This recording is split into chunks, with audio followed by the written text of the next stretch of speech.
الله أكبر.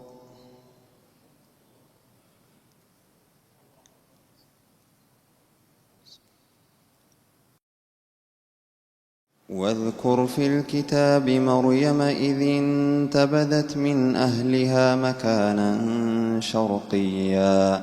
فاتخذت من دونهم حجابا فأرسلنا إليها روحنا فتمثل لها بشرا سويا قالت إني أعوذ بالرحمن منك إن كنت تقيا قال إنما أنا رسول ربك لأهب لك غلاما زكيا قالت أنى يكون لي غلام ولم يمسسني بشر ولم أك بغيا قال كذلك قال ربك هو علي هين ولنجعله آية للناس ورحمة منا وكان أمرا مقضيا فحملته فانتبذت به مكانا قصيا فأجاءها المخاض إلى جذع النخلة قالت يا ليتني مت قبل هذا وكنت نسيا منسيا فناداها من تحتها ألا تحزني قد جعل ربك تحتك سريا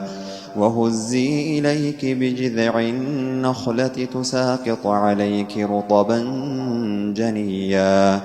فكلي واشربي وقري عينا فإما ترين من البشر أحدا فقولي إني نذرت للرحمن صوما فلن أكلم اليوم إنسيا فأتت به قومها تحمله قالوا يا مريم لقد جئت شيئا فريا يا أخت هارون ما كان أبوك امرأ سوء وما كانت أمك بغيا فأشارت إليه قالوا كيف نكلم من كان في المهد صبيا قال إني عبد الله آتاني الكتاب وجعلني نبيا وجعلني مباركا أينما كنت وأوصاني بالصلاة والزكاة ما دمت حيا وبرا بوالدتي ولم يجعلني جبارا شقيا والسلام علي يوم ولدت ويوم أموت ويوم أبعث حيا ذلك عيسى ابن مريم قول الحق الذي فيه يمترون ما كان لله أن يتخذ من ولد سبحانه إذا قضى أمرا فإنما يقول له كن فيكون وإن الله ربي وربكم فاعبدوه هذا صراط مستقيم فاختلف الأحزاب من بينهم فويل للذين كفروا من مشهد يوم عظيم أسمع بهم وأبصر يوم يأتوننا لكن الظالمون اليوم في ضلال مبين وأنذرهم يوم الحسرة إذ قضي الأمر وهم في غفلة وهم لا يؤمنون